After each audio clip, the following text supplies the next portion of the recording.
I'm so excited for today's guest, Marla Diann, owner of Marla Diann Mentoring International, a life design coaching business. She is a business strategist, a success coach, and a transformational artist for high-achieving creative entrepreneurs who are looking to up-level their business financially, mentally, emotionally, and spiritually. Marla is celebrating 26 years as a creative entrepreneur of 2 businesses. Marla represents 32 years of entrepreneurship, life and business coaching, PR and talent management, personal branding, spirituality, and volunteering for women, animals, and youth empowerment organizations. Marla is the creator and host of Follow Your Joy podcast, where she aspires for the creative entrepreneurs to do more what brings them joy because they listen to their intuition and take action on the guidance. Marla's brand attracts visionaries and thought leaders seeking to be change makers. Marla holds a BA degree in PR journalism from San Diego State University. She's a graduate of Tony Robbins' Master University. She's a dynamic speaker for entrepreneurial organizations where she has given her sage advice at annual conferences, virtual summits, webinars, and workshops for over 10 years. I'm so excited to bring you Marla Diann.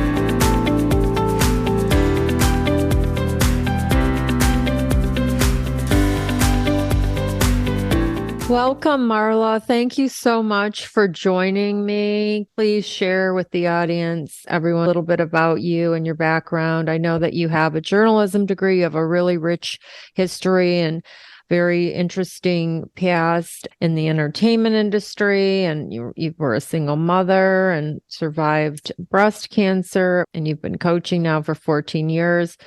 Can you please share a little bit about you, and we'll get into a really great conversation. Well, great. Thank you for having me. You're welcome. Sure. I'm a success coach, business strategist, and a transformational artist for creative women entrepreneurs, and a podcast host of my own podcast called Follow Your Joy.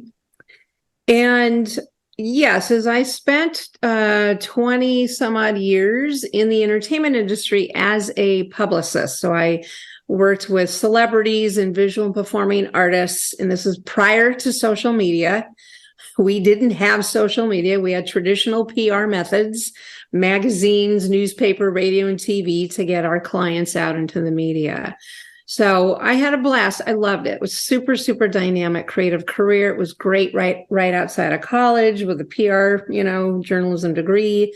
I love writing. That's part of my artistry. And around 2006 is when I started to get the discontent. I wasn't passionate about it anymore. It was 20 years. I'm like, okay, great run. Time for something new and an up level. And I wanted something more meaningful. And at the same time, that's when the disruption was happening in the world with social media, and everything was going online. And I realized I needed to reinvent myself. So it came at the perfect time. I intuitively knew it was time to move on, and the world was also changing. So I needed to change. And that's what I did. Is I spent about a year in discovery mode, trying to figure out how I was going to take all of who I was, the spirituality, universal law, communications, personal branding, writing, marketing, all those things I was doing. How do I translate that into the new, paradigm that was happening? And it took about a year, and I've ended up finding a spiritually based business coach that helped me initially, with the idea of becoming a coach and a speaker and a, workshop leader to teach people how to do, publicity. And I went, okay, so hold on a minute. So I can take all my expertise and teach entrepreneurs how to turn themselves into a brand online and monetize it. And that's exactly in 2008 is when I started. That's what was beginning to happen. So I was one of the early adopters. I was learning from my business coach how to create a coaching business online. I didn't know how to do this, but I had all the 20 years of knowledge in what I was going to teach, right? So that was the first iteration of my business, my mentoring company. And I became the personal branding expert for entrepreneurs, and how to literally build your community on Facebook, how to monetize it, how to do email marketing, how to do blog writing, and all of that. 2008, right? To 2010 was the beginning. And then I just started to evolve with all the coaching that I was getting. I never go without a coach.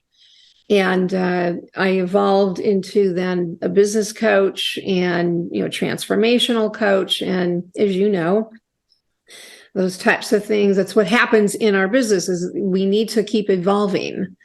And that's where I'm at. So 14 years now, and I have been completely blessed with, wonderful clients over the years that have been able to help transform their business, their personal growth, their spirituality, their intuition. It's a very holistic approach that I do to coaching. Yes. Wow. And I love all that. I noticed on your website, you talk a lot about following your joy, like your podcast, and enjoying what you do and making money, and that you can teach people how to love what they do and make money.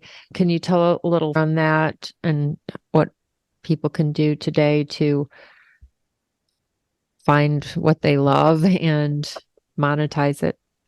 Yeah, sure. Well, all right. So the podcast, and this is probably a good, entry into the discussion around the genius. And that is Follow Your Joy, which is the name of my podcast. That was created from several years of me being authentic to who I was and how I wanted to show up, right, in the world, as well as how to assist my women entrepreneurs. And I have some wonderful creative men as clients as well, but the majority are women. And that is following your joy, which is part of you listening to your intuition, is a life and a business strategy. It's not just a good feeling, right? So I use the term all the time on my podcast, success leaves clues. And what that means is when we follow what lights us up, when we really pay attention, and I'm talking in business, this is what our focus is for our women entrepreneurs, is that when we follow what lights us up, what most comes natural to us, right? What will eventually be your highest revenues. Also, your highest level of creativity. Okay. So when you follow your joy, you are literally following what's right and authentic and appropriate for you, not what's out there and what you're taking in from what's out there. So that's the intuitive component, is that by listening to your intuition first, then the logic, the reasoning, the functioning, as I call the masculine of life, is that when you clue into and use your feminine, I call it the feminine arts, I call it the feminine energy, feminine power, whatever you want to call it. And I use that and coach that for women, because your intuition is your doorway to your wisdom, right? Your joy, and the right answers for your life and your business. Yeah. And we've been no fault of anybody's. This is just how it is. We've been taught to live a very masculine approach to life.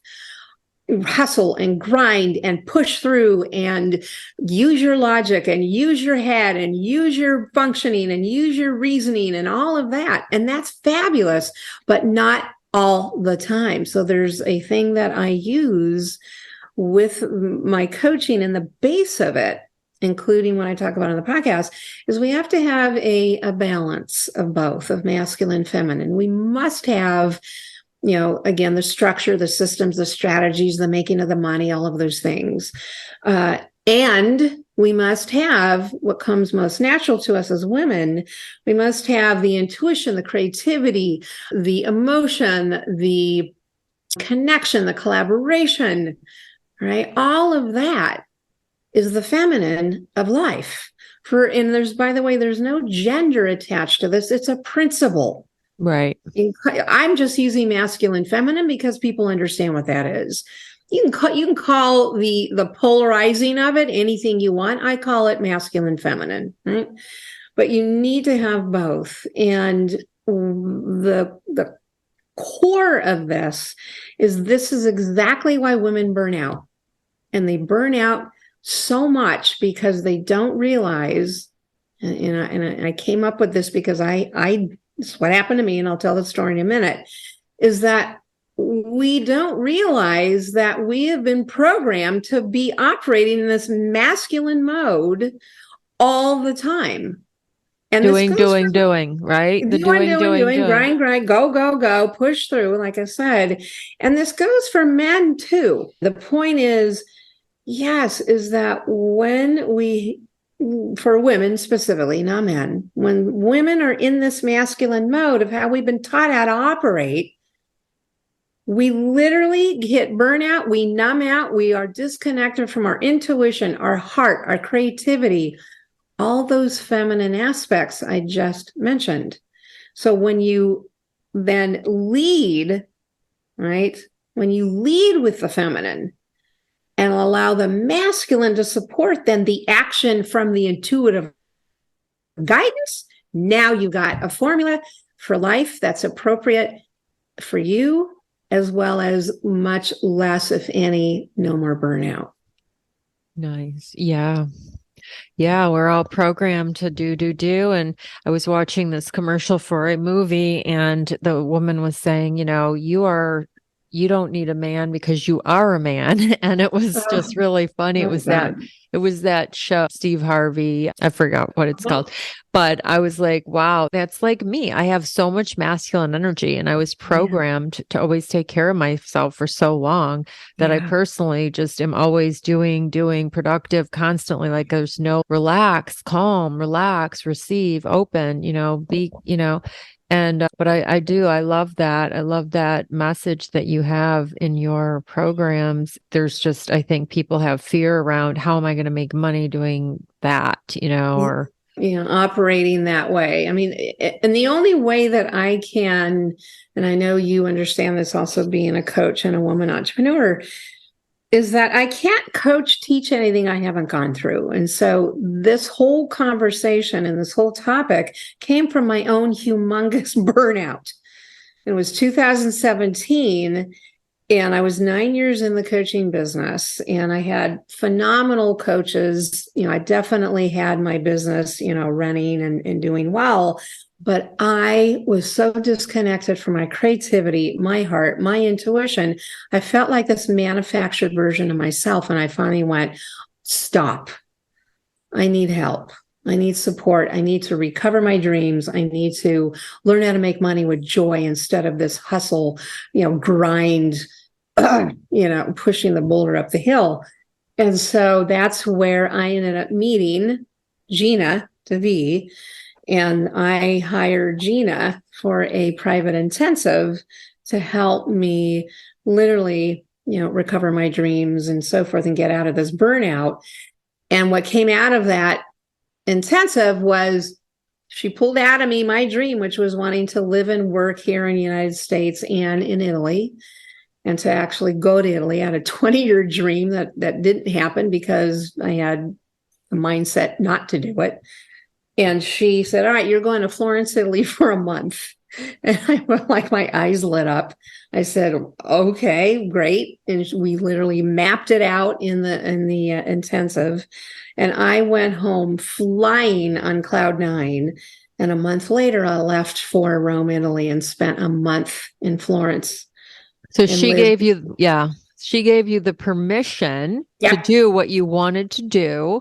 And even though, because you had the fear around, perhaps it was money or whatever reason you didn't do it.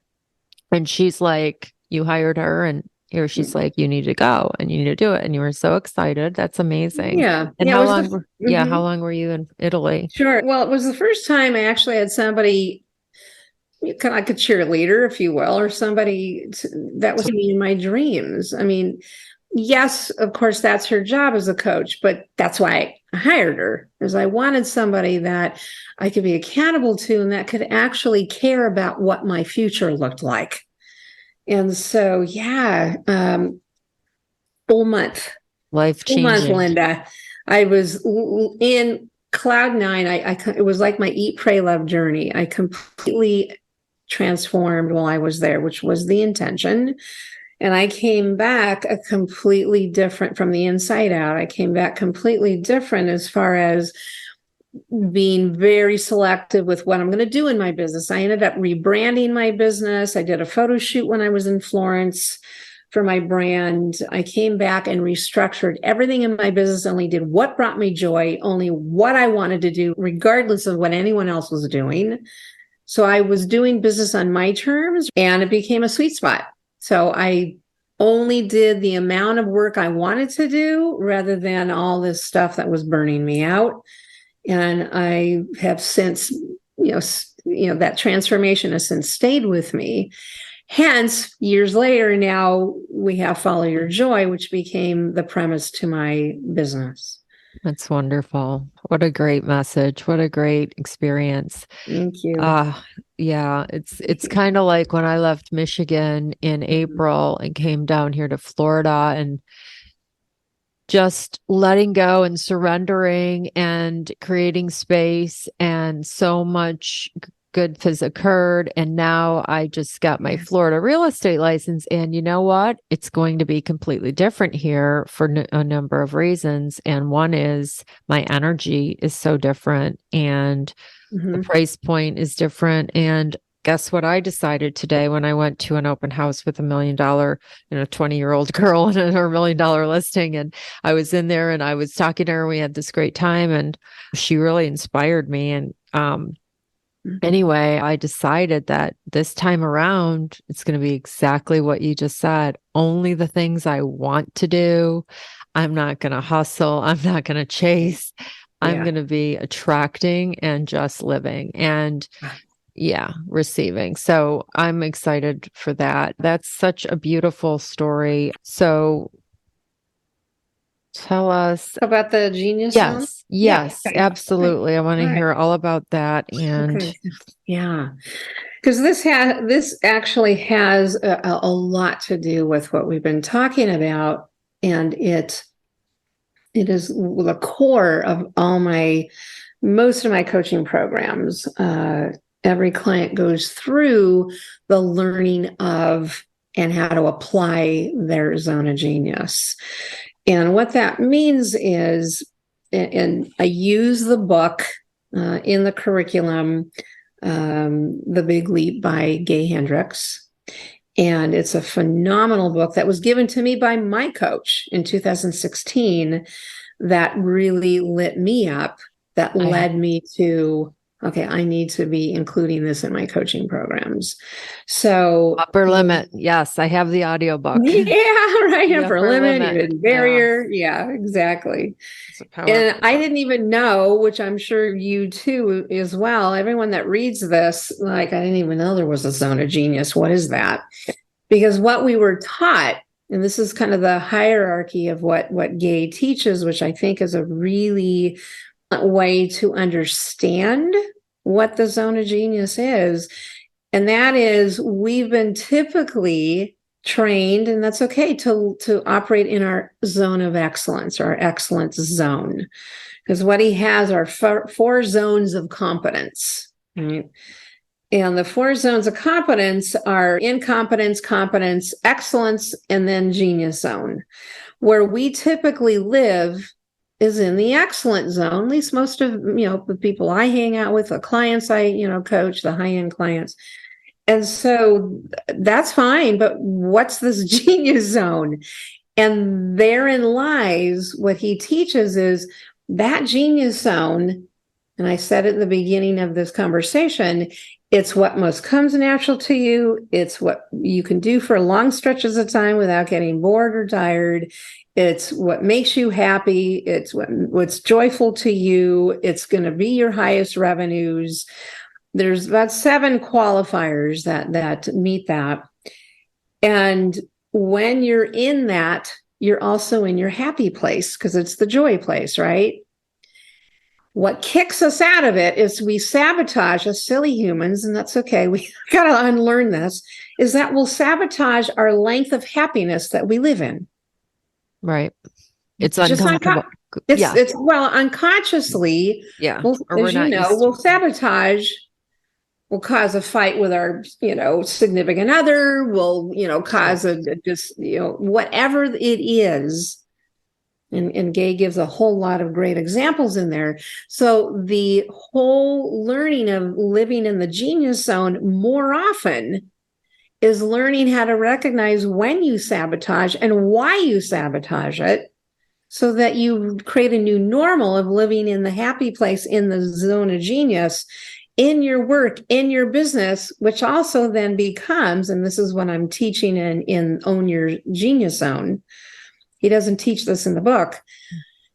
That's then becomes your leverage strategy. That which you focus on the most is in your genius zone, your highest level of creativity and all that. Right? That becomes then the leverage of what you focus on every day, and you delegate the rest. Because if you don't delegate the rest, like we were talking earlier, guess what? What do? You burn out. Burn out again. Yeah, we all know we're supposed to, as entrepreneurs, you're not supposed to do everything, right? Everybody knows that. So this gives you a solid, right? Owning your genius zone gives you a solid formula and direction and understanding of where you need to be every day. But you got to identify them first. That is the traits that you have, the talents you have in your zone of genius.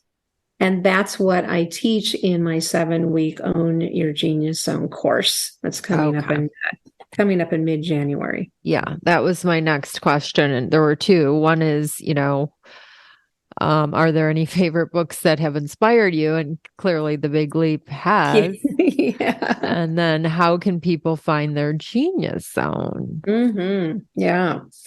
Well, and, in the book, they definitely have that. But to be in a coaching group, an intimate coaching group with everyone else, sharing their challenges. Like, for example, my current group that's in the course. I mean, here's some examples directly from clients as they were starting the first couple sessions. Okay. One of them says, I'm not giving myself enough time to lean back and let the creative side of me, be present and flow. There's discontent where I'm currently living. I realize it's my own power to change, not my environment, but how I approach it. And the whole discontent, this is actually a gift in the challenge. And this is how I coach this in the course, is that when you recognize that you're in discontent, that's a good thing. And here's why, is that we are creative human beings and we're meant to create something new often, or we can get bored. We can get discontented, right? We can get into that kind of hum-de-dum, right? Impatient. A way of life could be frustration, impatient.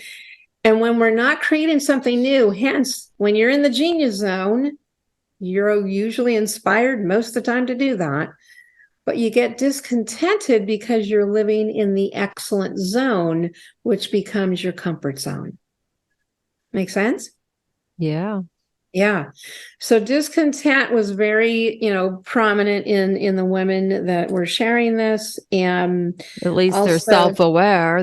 They know that, so they're recognizing it. And then we create our own realities. So we get to change it. Like you created your own reality when you hired a coach and then went to Italy. You took action. You made a decision. You were unhappy. You were burnt out, and you hired a coach to help you. And so it starts with a decision. Typically for me, it's like deciding, which Tony Robbins would always say, like incision is a cut, deciding, you're cutting, you're making a decision and cutting off. Yeah. And that's usually the beginning of change. Yeah, very much so. And creativity which is one of the important traits in the genius zone. As I'm coaching this, I ask the question, and I ask, your listeners, what is your relationship with your creativity? And most people go, what?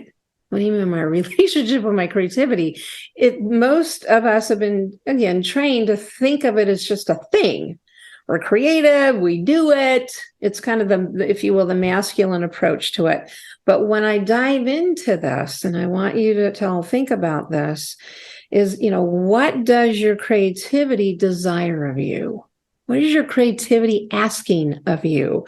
Here's an example from one of my clients in the course.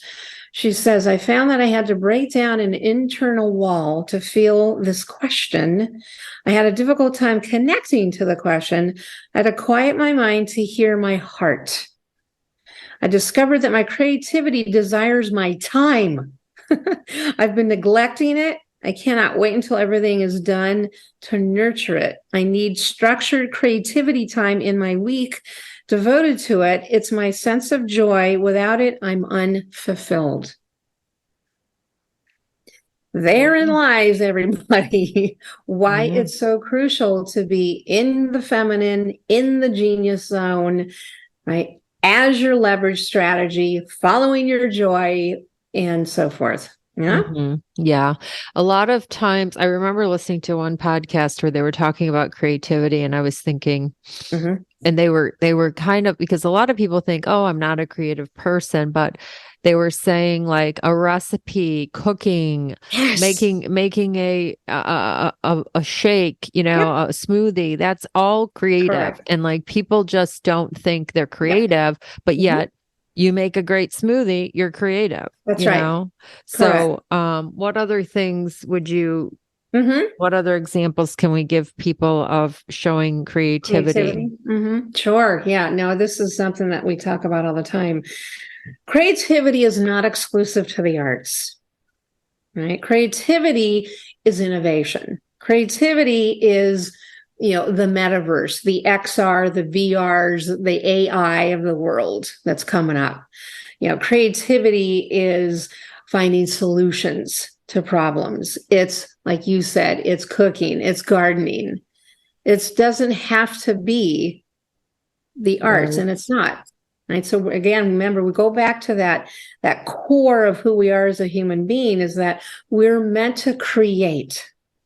And when we stop creating, because we either get into this rut and we forget about our creativity, that's when we get discontented, because we're not creating.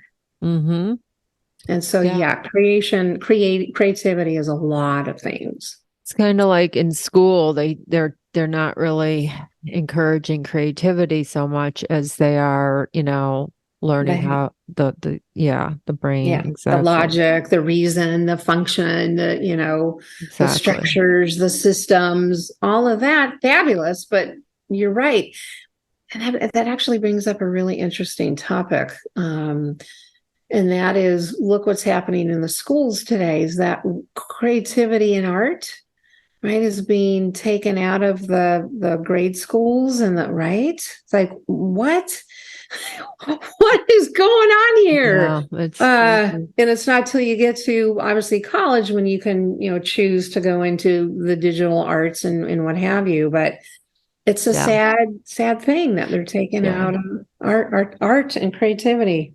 That gives me that helps me to ask my next question, which is, what would you tell your younger self, like your 18-year-old self? What would you tell your younger self? What advice? And to the kids today that are 18 and 19? Yeah. Well, and I'm a mentor for my alma mater, San Diego State University. I've been a mentor to junior and seniors in the Aztec mentorship program. And I have usually one, it's usually a girl, a young girl. And I'm assisting them in learning their intuition. So what I would tell myself at that age is, learn as soon as you can how to clue into, how to trust your intuition, how to use that beautiful asset that you were born with, and get out of your head. I love it. I love it. Sometimes I just don't know if it's my intuition or my ego. Well, that's an easy answer, but I'm going to ask you, why don't you give me an example of how do I tell the difference? So what is an ego thought for you and what is an intuitive thought for you? Okay. So I had Yeah. a little part-time job, Mhm. and part of me, I didn't know if it was ego or intuition, was saying like, I belong, like this isn't what I should be doing, or part of me, like I didn't know, is this my intuition saying that I should be spending time on more, um, focusing on something that's going to bring me bigger return, is it my ego saying, you're too good for this or something? Okay, very good. Yeah, that's a good example. Here's the difference. Your intuition is always for your highest good. Always for your highest good. If any feeling or thought comes across as judgment, fear, logic, right, like a low vibe thought, with the exception of sometimes our intuition will direct us to do something to get away from what we're doing, to lead you down the right path, and it can feel uncomfortable, but that doesn't mean that that's ego. That's actually intuition. But the basis of your ego thoughts is always fear, Judgment, fear. worry, judgment, Okay. disconnection. I love that. That's so helpful. So Yeah, basically, yeah. intuition is typically is always for Your the highest higher, good. highest Yeah. good. For your highest good. It's always, you can feel the difference. You have to feel the difference, which is joy, which is excitement, which is expansiveness, and it feels right. You can't go into your head with your intuition. You have to go to your heart. And so you ask your heart, literally, you ask your intuition, go to your heart space, go from your neck down, not your neck up. Right. And you ask your intuition, do I stay with this job that's not making me happy and not paying me well? Or do I take the leap of faith and go to XYZ? And ask your heart that and sit and listen. Yeah? Yep. Yep. That's excellent advice. Thank Good. you. That's You're really good. welcome. Yeah. Yeah. So how can people find you? Did you have more to say on your program, the Zone of Genius? Yes, thank you so Yes, much. you're Yeah, welcome. absolutely. So, yes, is the program begins January 18th. Enrollment ends January 11th because there is pre-assignments that need to be done in order to be ready for the first kickoff session. Okay. So you go to, and what I have is a free master class to watch, right, on this whole topic, the zone of genius. And so you go to marladiann.com/genius zone/free. And I'm sure you'll have this in the show notes. Yes. That'll take you then to where to access the masterclass, as well as then the registration page for the 7-week course. And so it's every Wednesday from 1 to 2:30 Pacific time, starting January 18th. I believe it ends like March 1st, if I'm correct. So to start the year off, everybody, start the Yeah. year off. This is an excellent, excellent clarification to not only your zone of genius, but how you leverage your business even better than what you're doing. Awesome. Is this a group class? Yes. Okay. Yeah, it's a group. It's a small group, and this is something that I think is important to know. I like small, anywhere from 8 to 10, because I really get into coaching. Whereas if it's a group of 50 or more, to me it doesn't feel very intimate, and I don't feel like I'm very connected. So I always make my group program small and intimate so that I can actually have everybody voice their feedback and get coached and so forth. Yeah. Awesome. So it's Marla Diann with 2 N's, correct? Correct. Yeah, I'll go ahead and give you that info. Marla Diann, DIANN.com/genius zone /free. Excellent. And we will put the link in the show notes to your Right. website. And how else can people find you? Oh my gosh, I'm on Instagram. It's my favorite place to be on social media. I'm definitely on Facebook, often. So it's Marla_Diann at Instagram. And then I think it's Marla Diann Dennis at Facebook, and I'm on LinkedIn as well. So Excellent. yeah, follow me, join me on social media. You bet. Sounds wonderful. Thank Oh, you and my so much. podcast. Oh Oh, my God. yes. Yes, my podcast. Yes, follow your joy. Follow Your Joy. It's on Stitcher, Spotify, Apple, Google, and YouTube. And how often is that? Every It's week? Yeah, it's a weekly podcast episode. Comes out on Wednesdays. Awesome. Thank you Yeah. so much for being here and sharing your journey and all your wisdom and your amazing coaching. We love it. Thank you so much. I appreciate you having me. You're welcome. Yeah. Talk to you soon.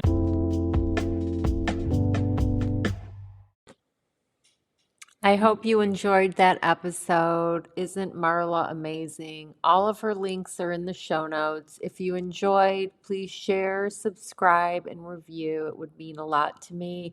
I'm growing this audience. I want to reach as many people as I can and help as many people as I can. Thank you, and till next time.